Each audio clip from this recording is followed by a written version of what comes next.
This podcast is brought to you by Parentally, a comprehensive parental leave support program.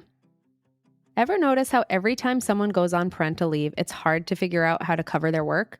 Do you bring in a backfill? What happens to the most important projects? How do you avoid overburdening everyone else by asking them to take on all of the work? And then for managers, how are they going to hit their goals when they have folks out on leave? And then, when employees return to work after parental leave, how do you re-onboard them in a way that sets them and their teams up for success and also supports the business? These are just some of the critical parts of parental leave transitions that Parentally tackles. Research shows that paid parental leave is good for individuals and smart for business, but it can backfire with attrition, disruption, and burnout for teams. Parentally provides a coaching program for employees and manager training for people leaders, driving business continuity through parental leave. If you think your company could benefit from our support, reach out to us. Visit www.parentally.com or get in touch at hello@parentally.com to learn more about our programs.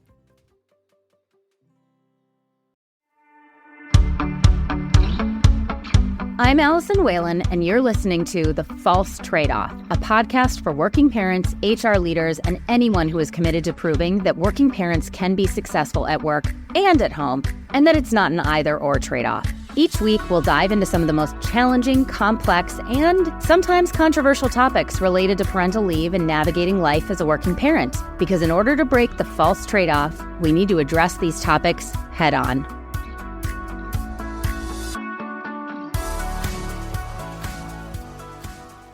Today's guest is Andy Dunn, father, entrepreneur, author, brand builder, and a major advocate for mental health awareness. You might also know him as Andy from Monica and Andy, the organic baby clothing company where he serves as chairman of the board. Back in 2007, Andy co-founded Bonobos, one of the first digitally native menswear brands, helping to pioneer what we now call direct-to-consumer. After selling Bonobos to Walmart, he spent 2.5 years as SVP of Digital Consumer Brands before stepping away to figure out what came next. What followed was Burn Rate, his powerful memoir about his experience with bipolar disorder and the intense highs and lows of building Bonobos. In our interview, we don't rehash the Bonobos story. It's well told in his book. Instead, we pick up after the exit, what it was like working inside the world's largest company, becoming a parent, navigating identity, and building again. This time with intention. Enjoy the episode. Andy, thank you so much for joining me here today. Glad to be here. Thanks for having me. First of all, I'll start by saying I'm very excited to finally meet you. We have a few mutual connections, and so I've heard a lot through them. But also, if I have to be honest, I'm most excited because I read your book. I pre-ordered it. It showed up at my house. So I'm a huge reader. I read the whole thing in 10 hours, 20 hours, however fast you can read a book cover to cover. And then I gave it to my husband, who is not a reader. He probably reads 3 books a year. He tore through it within a day. And so when I was preparing for this interview, I was going around looking for it because I was like, I want to reread certain parts of it because I just loved it. And of course, I can't find it because I gave it to, I don't even know who, because I was handing it around to all my friends. So I am a huge fan of your book. And because of that, I want to encourage people to buy the book, read the book. And so we're not going to even dive into what you talk about in there around the Bonobos piece, although I do want to touch on some of the themes around mental health that you mentioned in the book. But to kick us off, I'd love to talk about what happened after you sold Bonobos to Walmart. During that period of time where you've sold the company, but you have an earnout, so you're now at Walmart, you started your own company, now you're working at the largest company in the world. What was that experience like? And how, explain the sort of mentality and the way that you were handling that experience? Because I believe from what I learned in your book, that was also the period of time that you were really getting serious about your bipolar disorder and figuring out what is the way to sort of manage your life. But tell me more about what that phase of your life was like. It was oddly exciting. I think it was something new after 10 years of building in founder mode. As you know, it's a lot. It's a lot to carry the company on your back. Obviously, as you hire a great team, you're carrying it together, but you're also carrying it on your back. And I felt that weight over time of hundreds of employees and having raised over $100 million. And at some point, I wanted something more stable, at least for a period of time. And I can remember meeting the CEO of Walmart for dinner before they even made us an offer. And he said, Andy, why do you want to do this? Why would you do this? And I said, Doug, his name's Doug McMillan. I said, Doug, I need a job. And he said, well, you have a job. And I said, founder isn't a job. Yeah, I get that. I want to be a part of something where I don't have to worry about making payroll. And I was pretty sure that Walmart was going to be able to make payroll regardless of what I did. So part of it was the exhaustion, the desire to feel like we won, like the team won. Yeah. We built something enduring of value to get investors their money back and to personally make money, right? One of the reasons why entrepreneurs do what they do is to build wealth. And at some point, you have moments of, is it going to work or not? And gosh, I spent all these years and I'm not going to make a penny from it, let alone my management team and the team. So it was exciting to feel that relief. I remember when the deal was closing, I called my mom and she said, congratulations, you did it. And I said, no, Mom, we did it. And she said, how do you feel? And I couldn't talk. Tears were streaming down my face because it was like a decade of accumulated stress coming out. So I couldn't even respond. And she goes, guess where I am? I said, where? She said, I'm at Walmart. She was at the Walmart on Broadway. So it was a relief. Yeah. And then it was a whole host of new learnings, which we can get into, of what it's actually like to be an employee rather than a founder. And I would love to hear what that's like, because I'm in the thick of the founder. I mean, I'm 5 years in myself and totally resonate with like the carrying things on your back. What were the things that you were like most surprised that you actually liked now that you were an employee? Because I feel like with founders, we think, oh, you just always have to build. You're always going to be in founder mode. But I'm sure that there were, in addition to feeling relief, there were also other things that you really enjoyed about being part of a larger ecosystem. One thing that comes to mind is there is a joy to serving others. I think when you're building your own company, a lot of it is about you and your creation, and everyone works for you, and the board came together because of you and the investors invested in you. You join a company all of a sudden and it's not about you. It's about someone else, or it's about the mission of that company. And Walmart's mission, save money, live better. We're going to decrease the cost of basic goods. That's going to increase the standard of living. It's such a strong mission when you get there, save money, live better. And just to kind of study that and say, how did this culture get so strong? What did Sam Walton do in getting to know his kids and his grandkids? I think that was fun to belong to something bigger than something that I had created. And now as a parent, I feel that same joy. It's nice to be in service of someone or something that feels bigger than what you are building.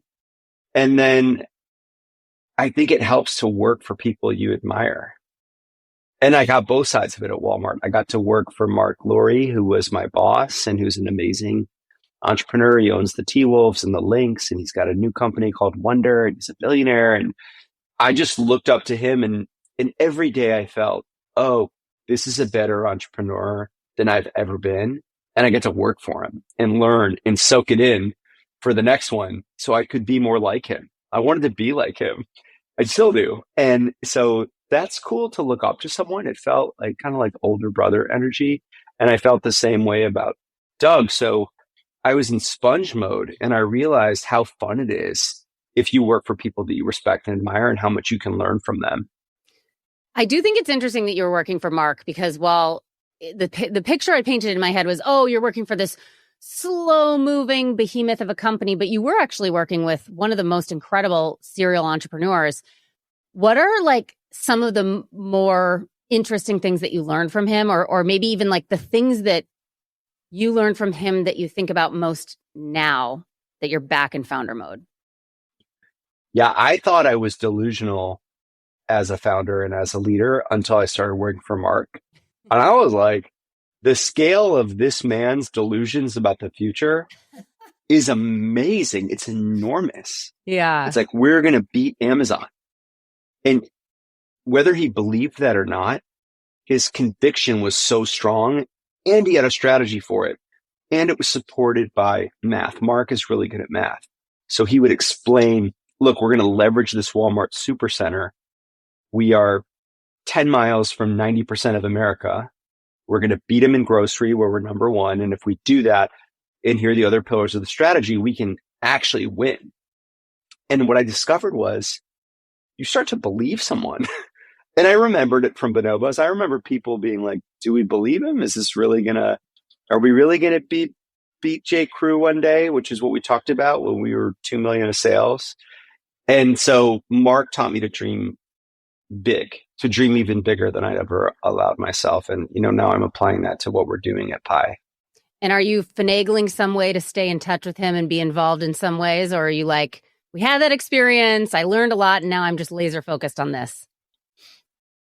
Definitely have finagled. I try to be surgical with outreach. I sort of learn from people that are in his orbit, probably like a quarterly text message, an annual 5-minute phone call. Yep. And then maybe once a year making a bid for dinner or something. And Mark always picks up the phone. I could call him right now and there'd be a decent chance he would pick up and be like, hey, what's up? And he has this view of don't calendar it, just call. Because most things that we think we might need a half an hour, can we set up 20 minutes? Most of the time you can do it in like a minute or two. Yeah. Right. Interesting. But yet you didn't stay at Walmart. You were only there, I assume, through your earnout. Regardless, you were there 2.5 to 3 years. So how did you what was that thought process like? Because you left Walmart, it was the beginning of the pandemic, you were newly married, then you welcome your son. Walk me through what happened next. Yeah, I actually wanted to stay at Walmart. I did. There was a job, the chief marketing officer role was open and I wanted it and I got passed over for it. And so I also felt the bummer of you believe you can do something and you want to move to the next level. And then I didn't get it. So I developed some humility from, why didn't I get it? And I learned a lot about, I just wasn't an effective corporate executive. Say more. What does that mean? What does it take? I think part of it is advice I got from Alexa Von Tobel. Alexa built a company called LearnVest. Yeah, I've met her. I love her. Northwestern Mutual. Yeah. Now she has a venture fund called Inspired. And I was maybe 2 years into my time at Walmart and she was in Bentonville and we sat down for coffee because I spent a lot of time down there. I really like Bentonville in Northwest Arkansas. I think it's a really compelling place. It's growing so quickly. It's also very intellectually stimulating if you live in New York. Yeah. Which is one of the 10% most blue places in terms of our politics. And then Northwest Arkansas's top decile red. So I just had a broader aperture for what was happening in America. And mind you, this was 17 to 2020. So you can kind of picture what was going on in the country then. So Alexa sits me down and I said, I'm not doing great here. I'm trying to get things done. I'm trying to get acquisitions done, which was part of my mandate. It's not happening. Trying to get some things done on the diversity inclusion front. I don't feel like I'm making that much progress there. And she said, I know what your problem is. She said, as founders, our jobs are to be big. We're trying to get attention. We're trying to attract talent. We're trying to raise capital. We're trying to matter to the market. We're trying to do partnerships. We're trying to sell. She says at a company, when you come in as a founder, who everyone knows you got paid in a big way from the money that they're helping make, right? From the profit that they're generating.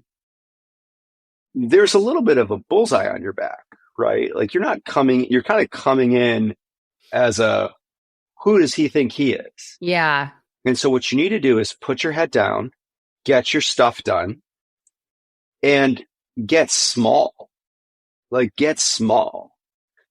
And I was like, oops. I didn't do that the last 2 years. So I think something like discretion. So as an employee, discretion is critical. What you say to who and when really matters. As a founder, you say whatever you want, whenever you want. You can cause organizational chaos. Right. But at the end of the day, you're the founder. So what's going to happen to you? As an employee, if someone gets angry with you, they can box you out. Right. So I remember watching Game of Thrones for the first time while I was in Bentonville, being like, oh, this is how it works. And it's not Walmart, it's corporate America, it's large organizations everywhere. Tribalism, trust, all these things that are in our nature when we organize in large groups. If you're not the chief, it's different. Right. You can sort of undermine yourself if you're not deploying a lot of discretion and self-awareness. And I remember one executive sat me down and she goes, Andy, everyone's not your friend. I was like, what do you mean? She was like, everyone's not your friend. Oh, funny. And I think that's true in life. But as a founder, you can delude yourself into thinking everyone likes you. Yeah. And everyone doesn't like you in this world. Right. It's just that as a CEO, you don't know. As a CEO, you're getting played. Right. And that was another realization of like, oh, I was getting like played and manipulated back by all kinds of people who were really thinking strategically about like, how do we approach Andy on this? And then once you're an employee, it's like, I was an SVP, which is cool. I had 1,000 people in my organization, but Walmart probably has 100 SVPs. So like Walmart didn't need me. And I wish I could go back, take what I now know, and I would show up differently. I would be less loud. I would work way harder to build bridges. There's just a lot. And I did work at that, right? But you got to bring so much humility to being an employee. It's different. And I wonder if there's an aspect of speed also, where in startups, like making mistakes and moving really fast, and you don't need to be perfect. Or did that translate in Walmart? It was less. We were doing that because of Mark. Yeah. Okay. I don't think I had a typical experience of being an entrepreneur post-acquisition. I was a part of a business unit that was brought in, led by a billionaire entrepreneur to move quickly and break stuff. Okay. So hence why you wanted to stay. Because you were like, this is well, yeah, and also stuff like that doesn't mean that everything you want to do is going to get done. And I remember one time I emailed Doug being like, oh, that was really demoralizing. And because I was working for 6 months on an acquisition and it just was like, no, we're not doing it. Like I took it to the exec team and the board and they were like, no. And I was demoralized. It was 6 months, right? That's forever. And Mark stopped by my desk and he's like, demoralized, huh? And I was like, what do you mean? He was like, it's like, that's a big word for not getting a deal done. And so you also got to take it a little bit less personally. Yeah. And be okay, with what I would tell people, which is, hey, you got to disagree and commit here. We're going to surface all the opinions. But then if you don't agree, we got to disagree and commit. But then when you actually have to be the person disagreeing and committing, that's different. And so I think I would have gotten less wrapped up in what I wanted to do versus what happened and just been like, okay, that deal didn't get done. That sucks, but let's just move on. Yeah. So then once you left Walmart, how did you decide what to do next? I mean, you probably didn't have to find something to make money. Like you're in this really unique position where it's almost like could do anything. And therefore, I don't know. I'm just so curious how you thought about what you do next. And did becoming a father change what you wanted to do next?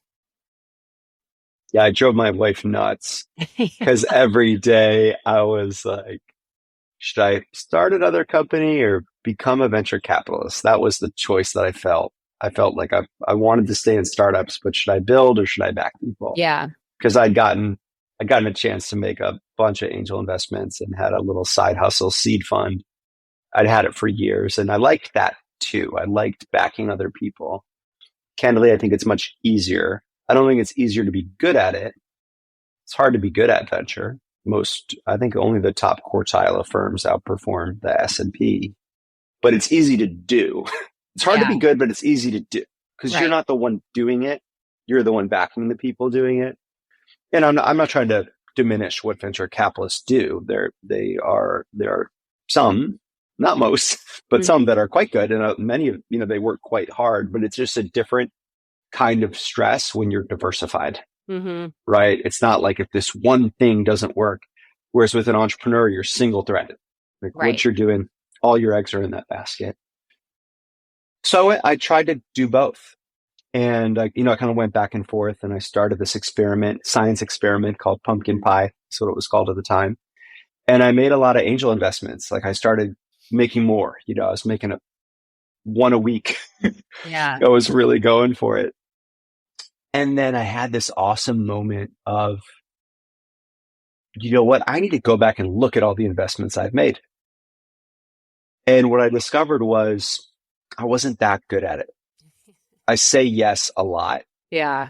I want to believe in people, whereas being a good investor is like you're saying no 99% of the time, and that's not in my nature. It's like I can picture how the person could make it work. And this is twisted, but I want them to believe that I believe in them, because I think if they don't feel like I believe in them, am I going to somehow bum them out? Right. Which is funny because I know from having been rejected 1,000 times, entrepreneurs are resilient and they're going to move on and figure it out. So I went and I looked at our fund, Red Swan, that I'd done with partners. And I looked at all the deals that had been done and who led them. And I was like, my deals are not that good. Like I backed some great companies like Hinge, for example, but Hinge wasn't a great investment from a venture standpoint because Match got it for a song. Great company. But there's a difference between being able to get into deals and having great access and being a good picker of the best ones. So that helped nudge me towards the path of building something. And also I had a chance to really reflect on my journey with bipolar and how that intersected with being an entrepreneur and just how much we had learned and I had learned as a family and as an individual about how you navigate mental illness and how you navigate the intersection of building something. And so I spoke to my wife about that and I said, hey, would you ever endorse the idea of us just telling the real story of what happened? And I remember this day where my wife has great taste in everything but men. And so we have a mid-century modern Brazilian vibe in our home. In the one we had in New York was featured in Architectural Digest. I was just reading it. And it's just like, really? It's I was just reading that article. It was beautiful. The photos. Yeah. It was just like stunning. And the picture of us with the baby on the balcony and the flowers on the table. And I was like, we don't look like this. Like our house is never this. We don't have fresh flowers. It looked amazing. No, I mean, it was the photoshopped, airbrushed version of it. And of course, like beautiful home. We're so lucky for having gotten to sell a lot of pants and, winnings from Manuela's ventures as an entrepreneur as well. And I guess that day I'd always chased that kind of status, not status in the entrepreneurial community, which I had accumulated, but status as like cool and stylish and from that side of things, Yeah. The fashion side, Architectural Digest being about taste and all that. And then I remember the post got like 200,000 likes or something, and I felt like such a fraud that day. I just felt like I felt the opposite of how I thought. I felt sick. Like people think this is our lives. And we've just been through hell, like literally a year ago, I was in jail and our lives were falling apart. And I asked Manuela that day, I said, can we tell the truth? And she was like, F yeah. And that led to the journey of writing Burn Rate. So it was a spirited time because it was writing a book and raising a new venture fund and starting a company. And then we had a baby and we moved. It was candidly too much. I was doing way too much. And I've had to unwind that now to get focused again and to be a good parent and a decent husband. You can't have a job and 3 side hustles. You can't be writing books and starting companies and making investments. So that's been, a little bit of an out of body experience for me for the first time in my career to be just like laser focused on one thing.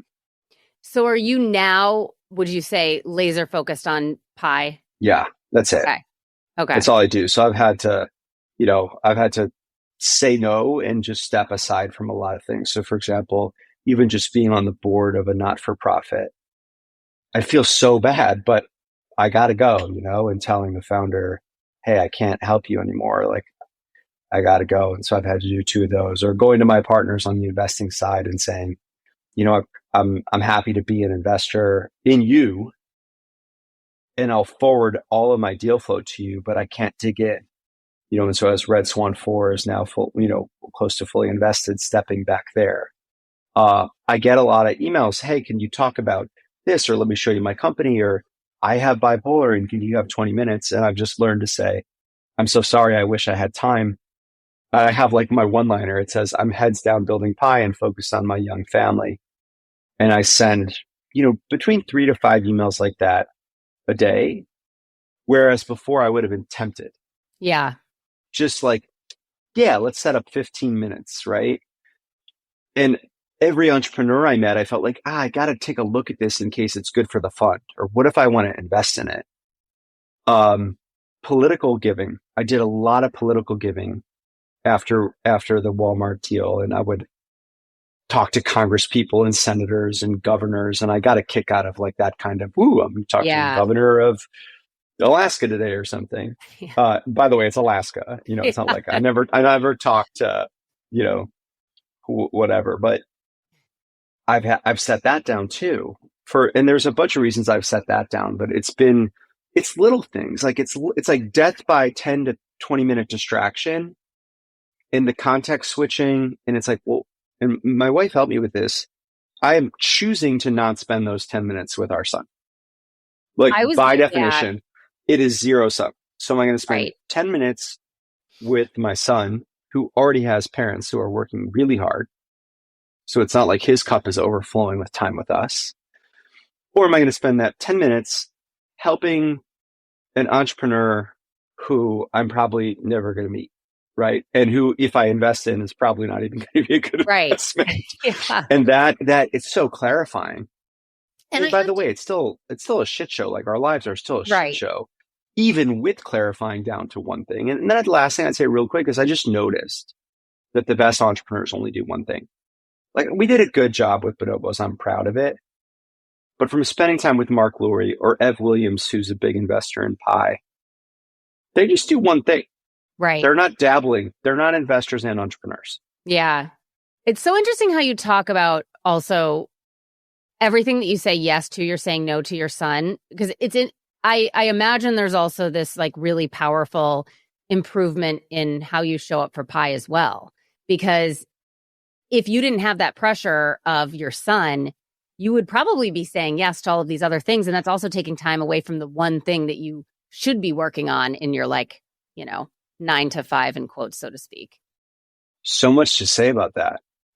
So much to say. For example, in Bonobos, I was really leaned into external opportunities whenever I had one. Mm. So if I could go on a trip to go sit with the denim conference for Women's Wear Daily in LA, or if I were invited to visit a venture capital firm that probably was never going to invest in there in London, or if I could go talk to someone in New York, I was not at the company as a core routine. I was split. Right. I was like 50-50 external, internal. And then when I was at Walmart, I realized like Mark and Doug were just internal. They were internal, or they were on CNBC for like an hour. There wasn't this accumulation of status through external stuff. They were with the team. Right. And I benefited from it. I loved it. I loved being around them. So I vowed to be really internal at my next company, to only take external stuff if I had to. Like even this podcast for me is, I chose it consciously and intentionally. Yeah, thank you. Because As you're talking about this, I'm like, I owe some people thank you notes.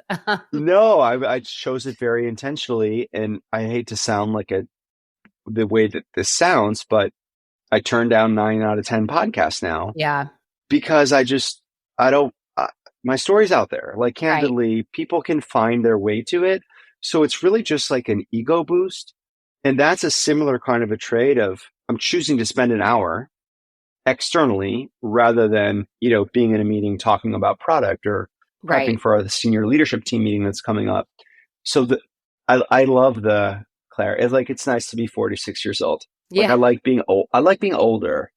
I like being too. older and less insecure about who I am and more clear about my priorities. And it's just easier to have family and pie and not anything else. And then within pie to be like, build it with the team. Because no meetings I'm going to take externally right now are going to help us do what we need to do to find product market fit and build a great app. Right.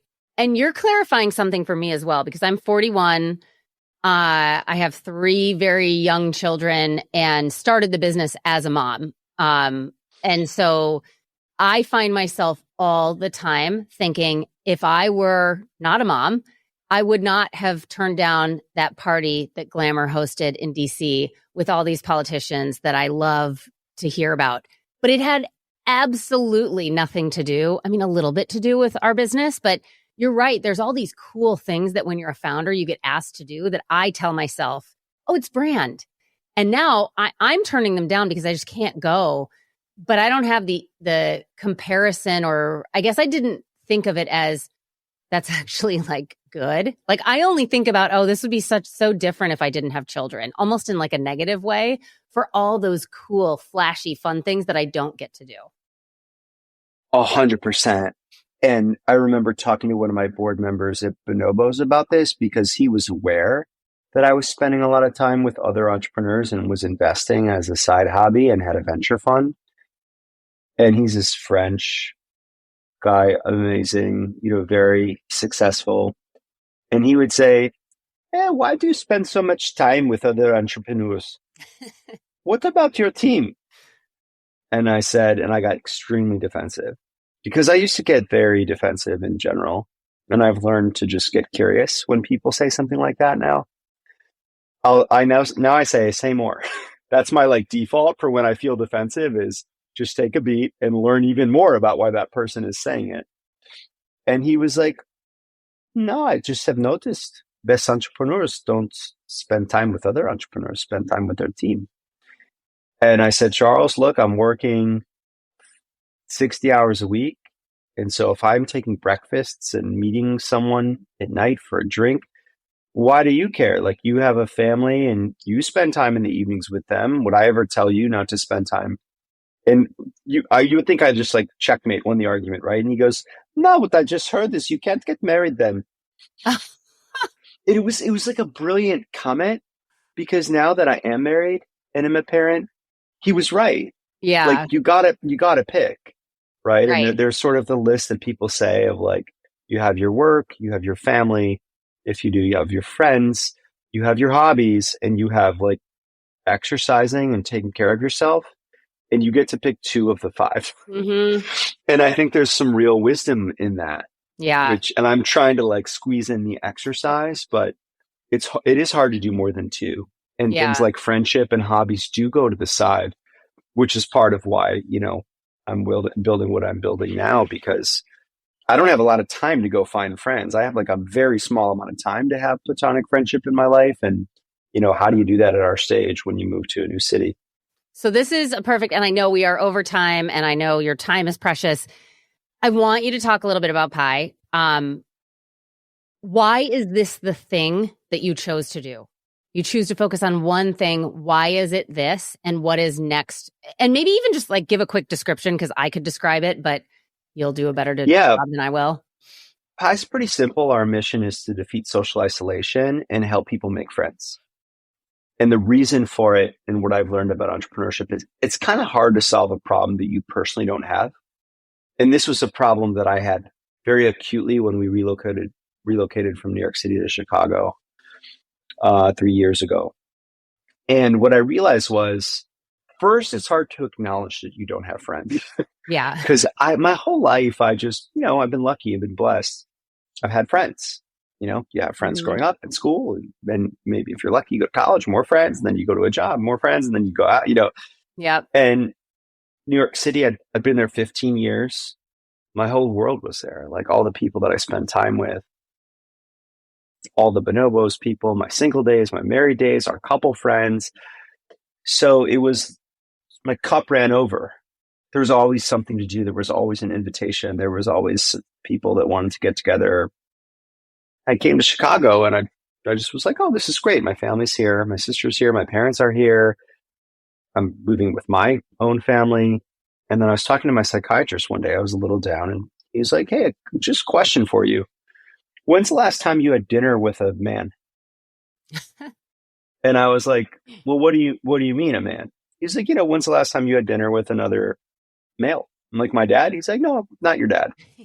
And I thought about it and I was like, you're like my brother-in-law? Exactly. I was like, it's been 3 years. Wow. Because of the pandemic and the move. Yeah. And I just sort of told myself I didn't need that. And that led me on the journey of like, well, wait, how do you make a friend if you don't have time? Like, how does a 46-year-old with a 4-year-old child and at that time, remote life entirely make a friend?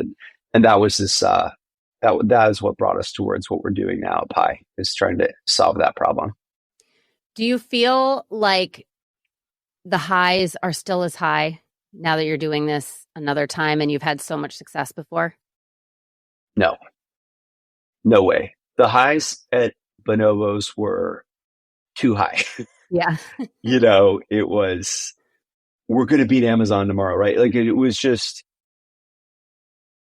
flashes of what's called hypomania, delusions of grandeur and being so sure about my ideas and being distractible and irritable and talking too fast, making decisions too quickly, hiring someone who I really liked right away. Some of which I still do, by the way. Like some of that is still alive in me, but it's not, the volume isn't as high. The volume is like 70 or 80% on a really good day.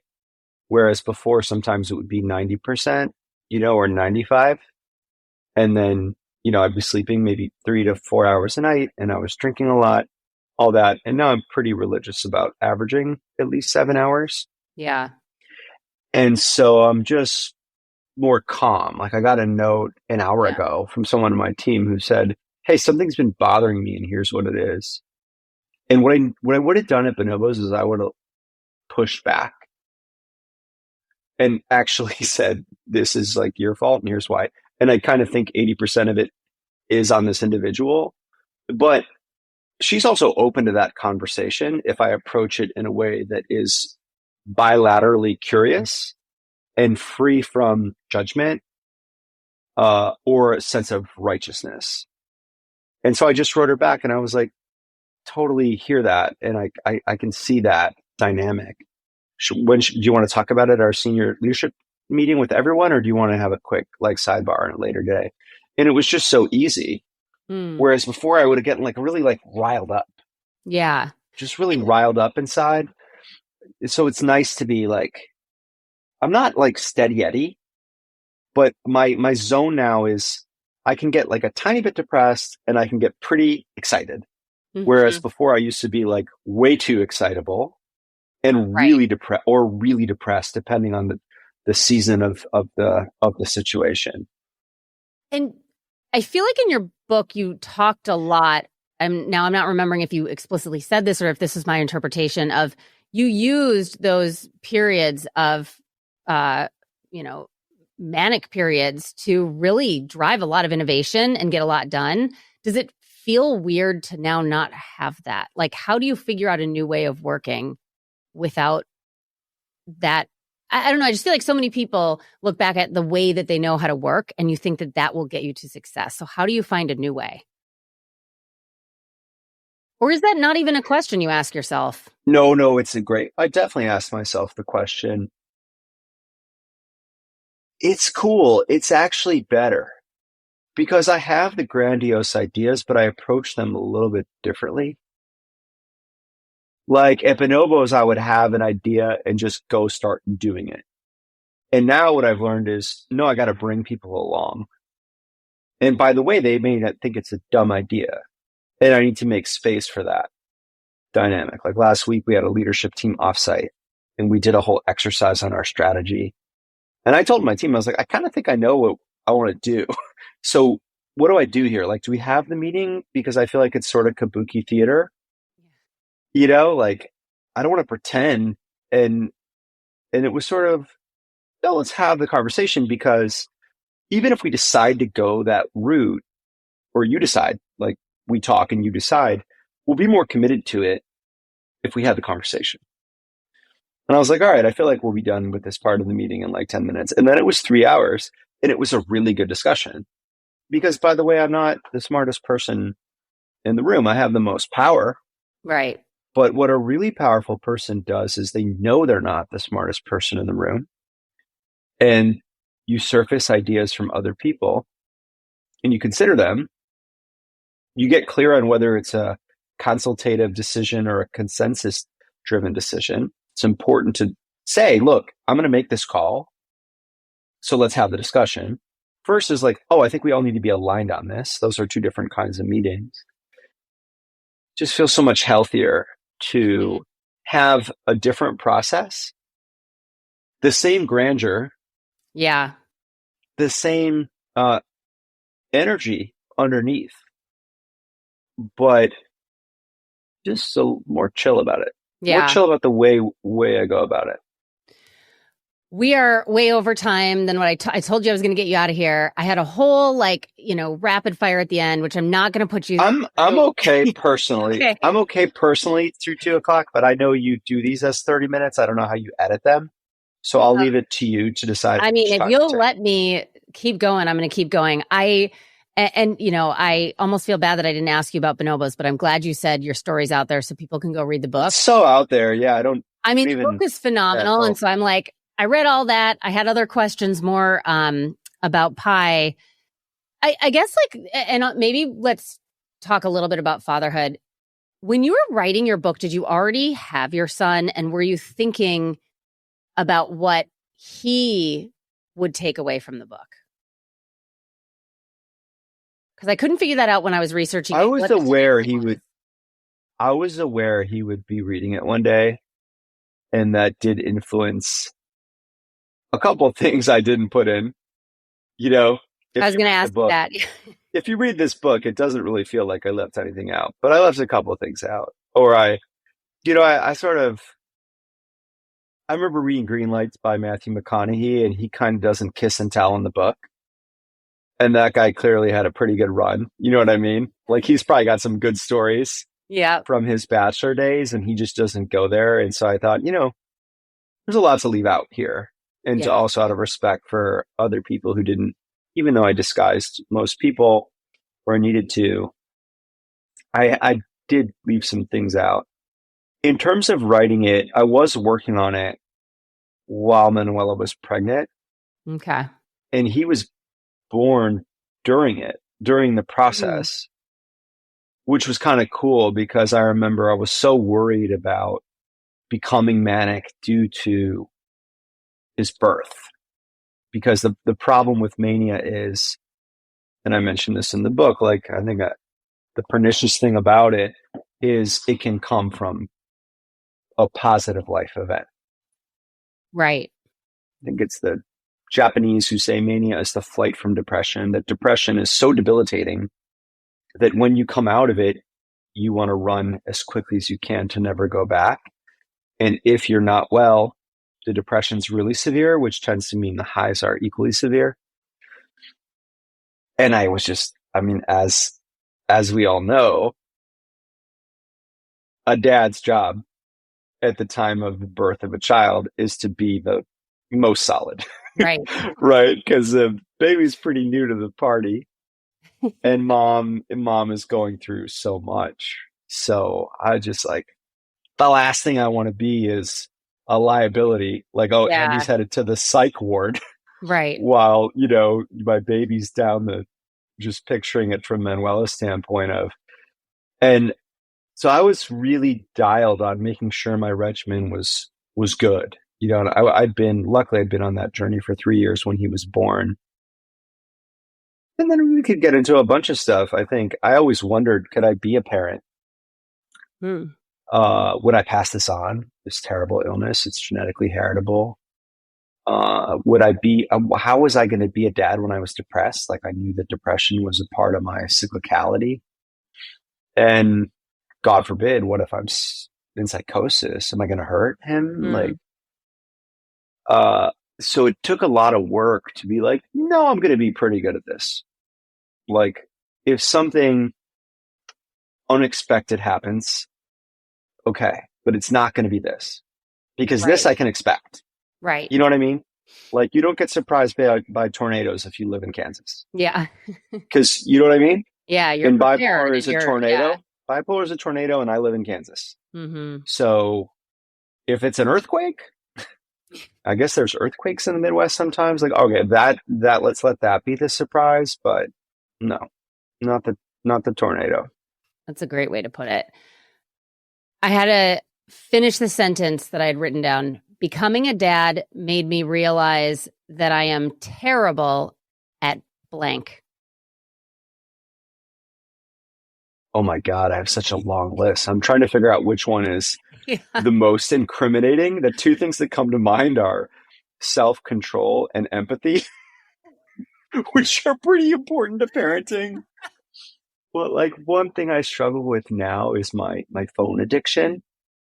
And so I'll find myself, like just yesterday, we had dinner. It was just me and him. He ran to his room to play. And I just was like, I want to play a quick game of blitz chess on my phone. I have like 4 minutes before he's going to call for me. Or I'm just going to check email quick or check Slack. And of course I do this all the time, right? Like what parent doesn't check their phone, you know, when they have a minute? And of course, like checking one's phone when you are in front of your kid. And I remember thinking like, I'm never going to sit on my phone while I'm with him. Like I'm never going to educate him that like I care more about what's happening here.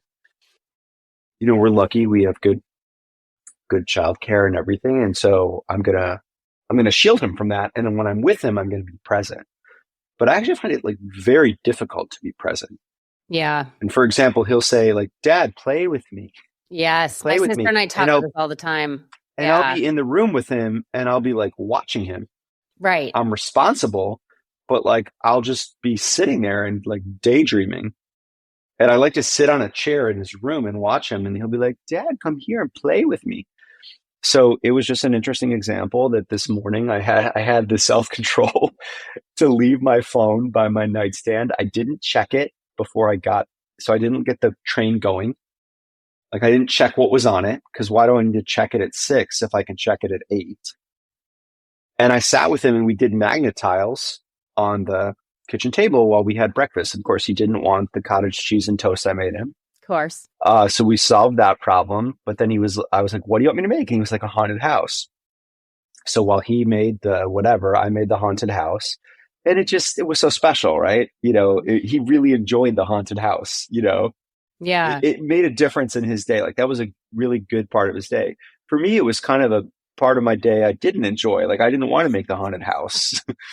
But then you lose yourself and you remember that inner play is fun. Like actually magnet tiles are kind of fun, but it's hard for me to commit to the moment. It's hard for me to just like commit to being present. I don't want to. I want to be in my brain. I want to think about pie.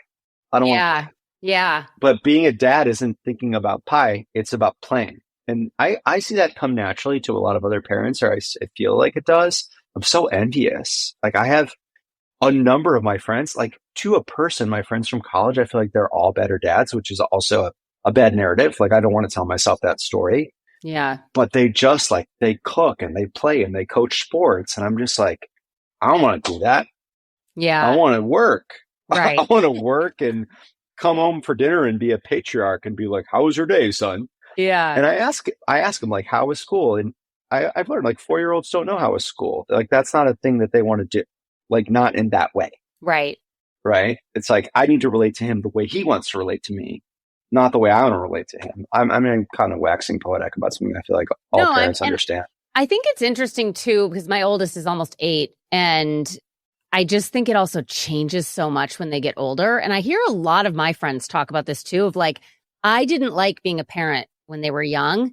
And then when they started to read and have really interesting thoughts and questions, and you can ask about really complicated things, all of a sudden you realize you're fantastic at that, at being present in that moment. And that some people love babies. I mean, I hate babies. Like, I can't stand that phase. And I think that's okay.